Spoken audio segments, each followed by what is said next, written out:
नमस्कार, स्वागत है आप सभी का। आपके साथ मैं हूं स्वप्निल। बुलेटिन में सबसे पहले देखते हैं असम में आग के तांडव की तस्वीरें और जानते हैं उस खबर के बारे में। तिनसुकिया जिले में ऑयल इंडिया के गैस के कुएं में भीषण आग लग गई। इन तस्वीरों को देखिए, आसानी से समझा जा सकता है कि वहां पर किस तरह अफरा तफरी मच गई। आग की जो लपटें हैं वो 2 किलोमीटर दूर से भी देखी जा सकती थी और ये जो तस्वीरें भी ली गई हैं वो काफ़ी दूरी से ली गई हैं और इसी से अंदाज़ा लगा लीजिए आग की भयावहता का, आग के तांडव का। ऑयल इंडिया के मुताबिक कुएं से गैस बाहर आ रही है जिससे आग और भड़क रही है। बता दें कि आग धीरे धीरे आसपास के गांव में भी फैल रही है। फिलहाल आग पर काबू पाने के लिए फायर ब्रिगेड की टीम कड़ी मशक्कत कर रही है। ये तस्वीरें आप अपनी टीवी स्क्रीन पर देख पा रहे हैं। आग अपना दायरा बढ़ा रही है। आग का तांडव और भी जगहों पर फैल रहा है। धीरे धीरे आग बढ़ती जा रही है। फायर ब्रिगेड की टीमें वहां पर अपने स्तर पर प्रयास तो कर रही हैं, लेकिन प्रारंभिक कोशिशें यही है कि आग के प्रभाव क्षेत्र को न फैलने दिया जाए। लेकिन आग भी अपना रौद्र रूप धारण किए हुए तिनसुकिया जिले में ऑयल इंडिया के गैस के कुएं में भीषण आग लगी, जिसके बाद किस तरह की तस्वीरें सामने आ रही हैं ये आपकी टीवी स्क्रीन पर है। और ये एक और तस्वीर उसी क्षेत्र की आपकी टीवी स्क्रीन पर। ये गाढ़ा निकलता धुआं इस फोटोग्राफ में ये बता रहा है कि आग ने कितना विकराल रूप वहां पर लिया हुआ है, किस तरह से तबाही मचाई हुई है।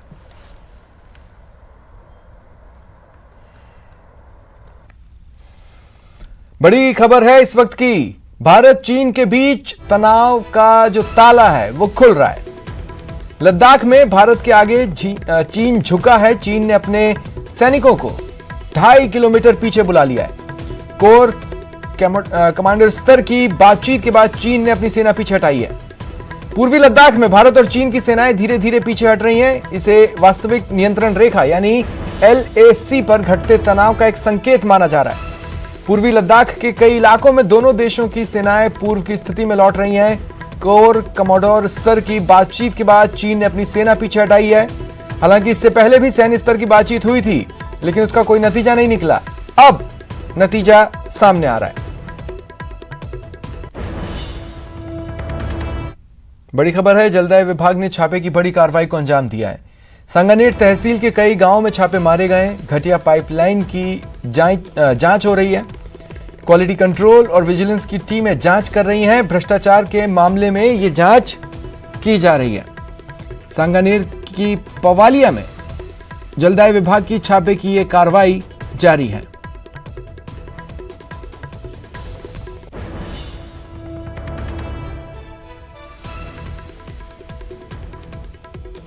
घटिया पाइपलाइन की जांच हो रही है। भ्रष्टाचार के जो मामले आए हैं उसकी जांच की कड़ी में जलदाय विभाग ने इस बड़े छापे की कार्रवाई को अंजाम दिया है। सांगानेर तहसील के कई गांव हैं जहां छापे मारे गए। खासकर पवालिया में ये छापे की कार्रवाई चल रही है। क्वालिटी कंट्रोल और विजिलेंस की टीमें भी हैं जो जांच में सहयोग कर रही है, जांच कर रही है मामले का।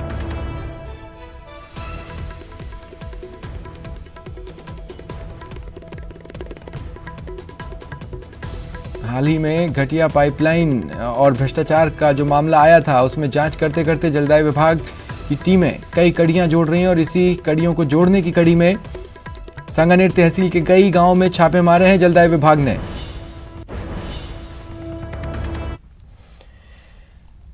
अठारह जून से माध्यमिक शिक्षा बोर्ड परीक्षा। 18 जून से 12वीं और 10वीं के लंबित परीक्षाएं होंगी। बोर्ड ने 521 उप परीक्षा केंद्र बनाए हैं। उप केंद्रों वाले परीक्षार्थियों के लिए नए प्रवेश पत्र होंगे। 10 जून से प्रवेश पत्र डाउनलोड किए जा सकते हैं। राजस्थान माध्यमिक शिक्षा बोर्ड की 18 जून से परीक्षा शुरू हो रही है। 12वीं और 10वीं के लंबित विषयों की परीक्षा के लिए बोर्ड की ओर से सभी तैयारियां पूरी कर ली गई हैं। बोर्ड ने कोरोना संकट को देखते हुए प्रदेश में 521 नए उप परीक्षा केंद्र बनाए हैं। इन नए उप परीक्षा केंद्रों पर बैठने वाले परीक्षार्थियों के लिए नए सिरे से प्रवेश पत्र भी तैयार किए गए हैं जो 10 जून से बोर्ड की वेबसाइट पर उपलब्ध होंगे और परीक्षार्थी उन्हें डाउनलोड कर सकते हैं। बोर्ड की ओर से सर्वाधिक 40 नए उप परीक्षा केंद्र जयपुर में बनाए गए। सबसे कम हनुमानगढ़ में 2।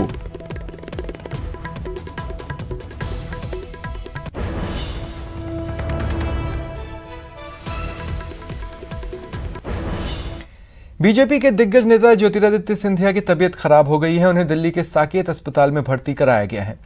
सूत्रों के मुताबिक ज्योतिरादित्य सिंधिया कोरोना वायरस के संक्रमण के इलाज को लेकर अस्पताल में भर्ती हुए हैं। 4 दिनों से उन्हें साकेत स्थित मैक्स अस्पताल में इलाज के लिए भर्ती कराया गया है। बताया जा रहा है ज्योतिरादित्य सिंधिया में कोरोना के लक्षण दिखे थे, जबकि उनकी मां में कोविड-19 इन्फेक्शन के लक्षण नहीं दिखे थे।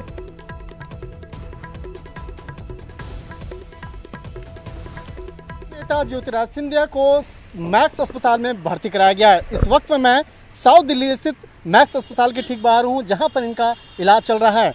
कल शाम के वक्त में ज्योतिरादित्य सिंधिया को इस अस्पताल में भर्ती कराया गया। अस्पताल सूत्रों की अगर माने तो कल शाम में उनको अचानक तबीयत खराब होने की शिकायत मिली और उसके बाद वो खुद यहाँ पर आए। उनके साथ में उनके जो घर में रहने वाले जो कर्मचारी हैं वो उनको लेकर यहाँ पर आए और यहाँ पे भर्ती कराया गया। और इस वक्त में उनको कई तरह के जो टेस्ट हैं बाकायदा वो करवाए जा रहे हैं, लेकिन जो औपचारिक तौर पर इस मामले पर अभी नहीं बताया गया है कि क्या क्या उनको परेशानियां थी, किस तरह की परेशानियां थी और उसको किस वार्ड में रखा गया, इस बारे में अब औपचारिक तौर पर जानकारी नहीं दी गई है। लेकिन इतना स्पष्ट है कि कल उनको अचानक जो तबीयत खराब होने के बाद यहाँ पे भर्ती कराया गया और थोड़ी देर के बाद इस मामले पर हो सकता है कि साकेत मैक्स जो हॉस्पिटल है वो इस मामले पे औपचारिक तौर पर बयान भी जारी करेगी और इस मामले पर औपचारिक तौर पर बताएगी कि आखिर ज्योतिरादित्य सिंधिया को किस वजह से यहाँ अस्पताल में भर्ती करवाया गया है।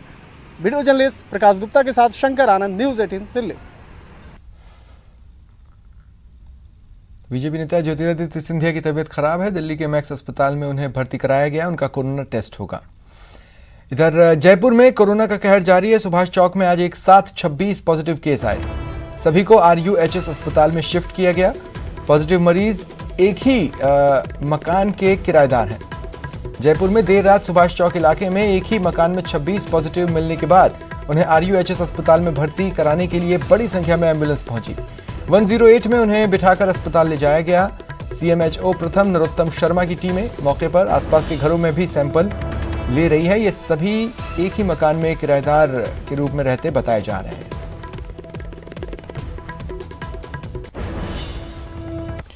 और अब बात प्रदेश के 7 संभागों की, जहां हमारी लॉकडाउन में पूरी तरह से नजर है। आप अपनी टीवी स्क्रीन पर जयपुर, जोधपुर, उदयपुर, कोटा, बीकानेर, अजमेर और भरतपुर की तस्वीरें देख रहे हैं। एक एक संभाग का आज का सूरत हाल बताएंगे, साथ ही हर संभाग का कोरोना ग्राफ दिखाएंगे। तो चलिए चलते हैं अपने सहयोगियों के पास, जानते हैं कैसा है उनके संभाग में कोरोना का ग्राफ। मामले सामने आए हैं। अब राजधानी जयपुर में कोरोना मरीजों की संख्या 2321 हो चुकी है। वहीं पूरे प्रदेश में कोरोना मरीजों का आंकड़ा 11000 को पार कर चुका है। फिलहाल प्रदेश में एक्टिव केसों की बात की जाए तो राजधानी जयपुर समेत पूरे प्रदेश में एक्टिव केस 2587 है। प्रदेश में कोरोना मरीजों की रिकवरी रेट काफी बेहतर है। 74% से ज्यादा मरीज स्वस्थ होकर घर जा चुके हैं। प्रदेश में अब तक 7779 मरीज स्वस्थ हो चुके हैं। कोरोना संक्रमण के बीच स्वास्थ्य विभाग ने अहम फैसला लिया है। अगले 15 दिन में 40,000 जांच क्षमता विकसित करने का लक्ष्य रखा है। इसके साथ ही स्वास्थ्य विभाग कोरोना और मौसमी बीमारियों को लेकर घर घर जागरूकता फैलाएगा। अनलॉक फर्स्ट के तहत 4 दीवारी में कई बाजार खुले हैं। पुरोही जी का कटला, दड़ा मार्केट, लालजी सांड का रास्ता जैसे कई बाजार खुले हैं। दुकानदारों ने दुकान खोलने से पहले दुकानों को सैनिटाइज किया। वहीं ग्राहकों के आने का सिलसिला भी शुरू हो गया है। वहीं प्रदेश की अदालतों में अब जल्द ही काम सामान्य रूप से शुरू होगा। हाई कोर्ट में हुई अहम बैठक के बाद ये फैसला लिया गया। 29 जून के बाद प्रदेश की अदालतों में कामकाज सामान्य रूप से शुरू हो जाएगा। उदयपुर में आज कोरोना अपडेट की बात करें तो उदयपुर में आज एक भी पॉजिटिव केस सामने नहीं आया है और चिकित्सा विभाग के लिए बड़ी राहत वाली खबर है कि पिछले कुछ दिनों से संक्रमित मामलों की संख्या में बेहद कमी आई है और अभी उदयपुर में कुल संक्रमित मामले 587 बने हुए हैं। बीते 24 घंटे की अगर हम बात करें तो सिर्फ एक व्यक्ति में संक्रमण पाया गया था और वह भी दूसरे राज्य से उदयपुर आया था, जो ग्रामीण अंचल का रहने वाला है और जांच करने पर कोरोना संक्रमण की पुष्टि हुई। उसके बाद उसे इलाज के लिए हॉस्पिटल में आइसोलेट कर दिया। डिस्चार्ज होने वालों की अगर बात करें तो कुल 587 में से 490 के करीब डिस्चार्ज हो चुके हैं और 520 ऐसे मरीज हैं जो कि अब रिकवर हो चुके हैं, जिनकी सेकंड रिपोर्ट भी पॉजिटिव से नेगेटिव आ गई है, जिन्हें चिकित्सा विभाग ने रिकवर में मान लिया है और जल्द ही उन्हें अपने घर के लिए डिस्चार्ज किया जाएगा। उदयपुर में एक्टिव केस अब सिर्फ 63 बचे हैं और इन एक्टिव केस में से भी अधिकांश केस ग्रामीण अंचल के हैं, जो कि हाल ही में अन्य राज्यों से उदयपुर लौटे थे। उसमें मुख्य रूप से महाराष्ट्र और कुछ गुजरात के ऐसे मामले हैं जो कि अपने घर उदयपुर लौटे थे और उसके बाद में जांच करने पर उनकी भी कोरोना की पुष्टि हुई थी। अश्वनी बाजार व्यापार संघ की अगर बात करें तो वहां पर सभी दुकान के बाहर दिशा निर्देश, सरकारी दिशा निर्देश को चस्पा किया गया है और उन्हीं दिशा निर्देश की पालना करने वाले ग्राहक को दुकान में प्रवेश दिया जा रहा है। इसके साथ ही राजस्थान रोडवेज ने फिर एक बड़ा कदम उठाया है। ग्रामीण अंचल में भी अब बसों की शुरुआत कर दी। अधिकांश मार्ग पर अब उदयपुर से राजस्थान रोडवेज की बसें रवाना हो रही है। ग्रामीण अंचल में बसें शुरू होने से लोगों को काफ़ी राहत मिली है। जो कि ग्रामीण अंचल के लोग हैं उन्हें अब यात्रा करने में काफ़ी सहूलियत हो रही है। हालांकि यहाँ पर भी गाइडलाइन की पालना करने की कोशिश की जा रही है। जो बस कंडक्टर है वो स्क्रीनिंग मशीन लेकर बस के बाहर मौजूद होता है और सभी की स्क्रीनिंग करने के बाद में उन्हें बस के अंदर प्रवेश दिया जाता है और बस में भी कोशिश की जाती है कि सोशल डिस्टेंसिंग की पालना कराकर सभी यात्रियों को बिठाया जाए और संक्रमण की इस चेन को तोड़ते हुए जिंदगी को पटरी पर लाया जाए और राजस्थान रोडवेज में जो यात्री सफ़र कर रहे हैं उन्हें सुरक्षित यात्रा करने की महसूस उन्हें हो, ये रोडवेज द्वारा कोशिश की जा रही है।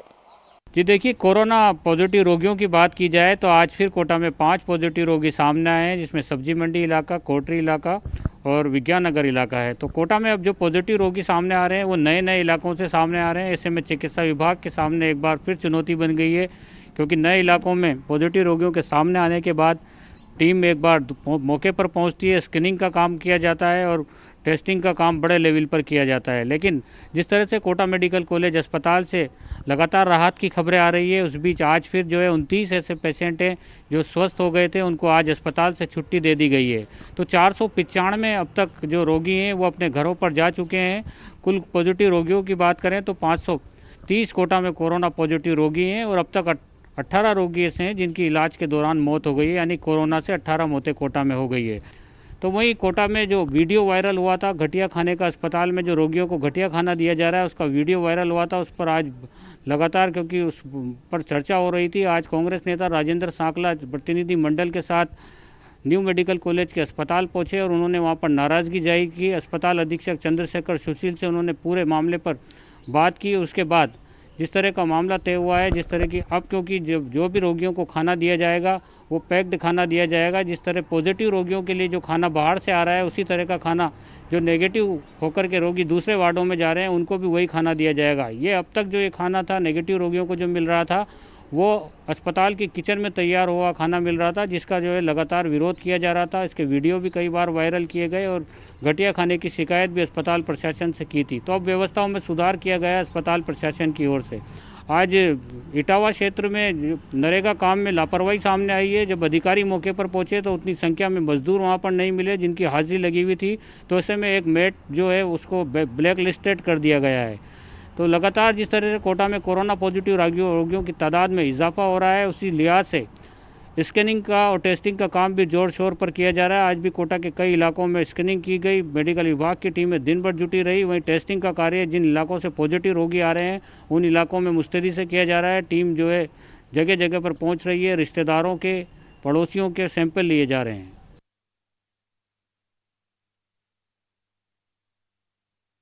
अजी देखिए, अजमेर में कुछ दिनों की खामोशी के बाद आज एक बार फिर कोरोना ब्लास्ट हुआ है और कुल 11 नए मरीज आज निकलकर अजमेर में सामने आए, जिनमें से 6 निगम क्षेत्र के हैं, जबकि 2 ब्यावर के, एक जवाजा का, एक पुष्कर का और एक मसूदा क्षेत्र से पॉजिटिव मरीज निकलकर सामने आए, जिसके बाद कुल संक्रमित मरीजों की संख्या अजमेर में बढ़कर 369 हो गई है। इनमें से 313 मरीज अब तक इलाज पाकर ठीक हो गए और अस्पताल से घर के लिए डिस्चार्ज किए जा चुके हैं। वहीं आज एक और कोरोना पॉजिटिव महिला की इलाज के दौरान मौत हो गई है। ये महिला शहर के HMT कॉलोनी की रहने वाली थी। इसे कोरोना के अलावा कई गंभीर रोग भी थे। तो अजमेर में कोरोना मृतकों की संख्या बढ़कर 11 हो चुकी है। इस सब के अलावा बात की जाए तो जिले में टिड्डियों का टेरर लगातार जारी है। आज भी भिनाए उपखंड के कई गांवों में टिड्डियों ने जो है गांवों में खेतों में डेरा डाले रखा और जिसे भगाने के लिए कृषि विभाग और ग्रामीणों को काफ़ी मशक्कत करनी पड़ी। पिछले लगभग हफ्ते भर से लगातार जिले के कई गाँवों में टिड्डियों का टेरर लगातार जारी है। हालांकि कृषि विभाग लगातार जो है कीटनाशक दवाओं का छिड़काव कर टिड्डियों को भगाने का प्रयास कर रहा है, लेकिन बावजूद इसके टिड्डियों का टेरर लगातार जिले में जारी है। इस सब के अलावा बात की जाए अच्छी खबर की तो कोविड-19 से निपटने के लिए अजमेर के जवाहरलाल नेहरू मेडिकल कॉलेज ने आज एक नई उपलब्धि हासिल की है। करीब 5 करोड़ का बजट जो राज्य सरकार की ओर से अजमेर मेडिकल कॉलेज को मिला था, उसके तहत आज मेडिकल कॉलेज के प्रिंसिपल डॉक्टर वीर बहादुर सिंह, कोविड-19 के इंचार्ज डॉक्टर संजीव माहेश्वरी और अस्पताल अधीक्षक डॉक्टर अनिल जैन ने कोविड-19 के लिए बनी एक नई लैब का जो है शुभारंभ किया है, जिसमें अत्याधुनिक उपकरण जो है रखे गए हैं, जिससे न सिर्फ जो कोरोना टेस्टिंग है उसमें तेजी आएगी बल्कि साथ ही साथ सैंपलिंग की गति को भी बढ़ाया जा सकेगा। इस सब के अलावा अगर बात करें अपराध नियंत्रण की तो जिला पुलिस ने आज 2 अलग अलग कार्रवाइयां करते हुए कुल 8 आरोपियों को अरेस्ट किया है। जवाजा थाना पुलिस ने पिछले दिनों जमीन विवाद को लेकर 2 पक्षों में हुई लाठी भाटा जंग के आरोप में कुल 7 आरोपियों को गिरफ्तार किया है, तो वहीं क्लॉक टावर थाना पुलिस ने एक आरोपी को गिरफ्तार किया है जिसने शराब के पैसे नहीं देने पर अपने ही दोस्त की 2 मोटरसाइकिलों को पिछले दिनों आग लगा दी थी।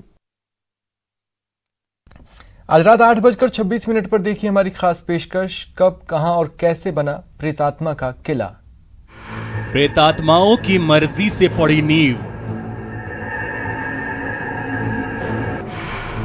आज भी मौजूद है किले में भूत।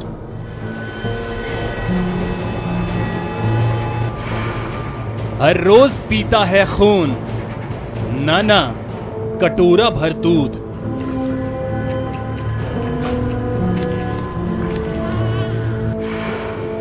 देखिए कब, कहां, कैसे बना प्रेतात्मा का किला। आज रात 8:26 पर न्यूज 18 राजस्थान पर। ब्रेक के बाद स्वागत है आप सभी का। सीकर में 2 गुटों में जमकर भिड़ंत हुई। दोनों पक्षों के कई लोग लोहे के रॉड और घातक हथियारों से लैस एक दूसरे पर टूट पड़े। फिर दोनों तरफ से जमकर पत्थरबाजी हुई। फतेहपुर शेखावाटी कस्बे के वार्ड नंबर 11 में बीच सड़क पर इस खूनी जंग से सनसनी फैल गई। मारपीट में 4 लोग घायल हुए हैं, जिनमें से 2 को गंभीर हालत में सीकर रेफर किया गया है। खूनी जंग की खबर पाकर पुलिस मौके पर पहुंची और लोगों को खदेड़ा। वहीं इलाके में तनाव को देखते हुए बड़ी संख्या में पुलिस बल की तैनाती की गई है।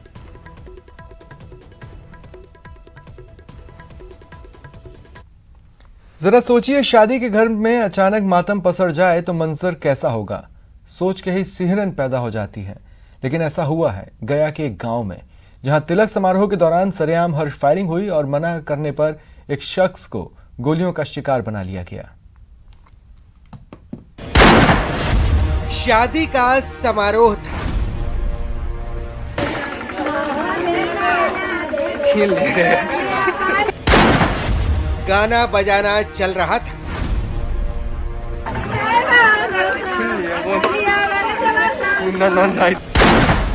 अच्छी खासी भीड़ जमा थी।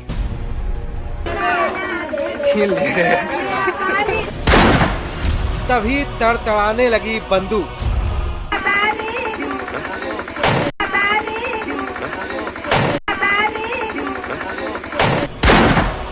समारोह में सरेआम चल गई गोली।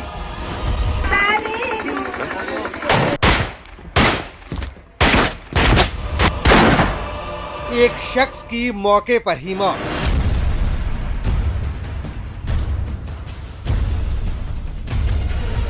ये तस्वीर गया के परैया इलाके की है, जहां तिलक समारोह में सरेआम गोली चली और एक शख्स की मौके पर ही मौत हो गई। तस्वीरों में आप देख सकते हैं कि कैसे ये शख्स ठाए ठाए गोलियां चला रहा है। शादी में मौजूद लोगों की माने तो गोली चलाने वाले शख्स ने अकेले में बुलाकर एक व्यक्ति की गोली मारकर हत्या कर दी। गोली मार दिल गया था, ले जाके स्कॉर्पियो से 4 आदमी ले जाके हमारे बेटा के जान मरवा लगा ना। जैसे हमारे बेटा के मर का था ना, उसी ओकरा मर्डर कर दा। अब आपको आप चिल्ला रहे के मार दे मारे तो सब भागे लगा। हाँ भाई लाया चचेरा दोनों। हाँ लेते लेते खत्म हो गया भैया। हत्या के बाद पुलिस फिलहाल इतना ही, नमस्कार।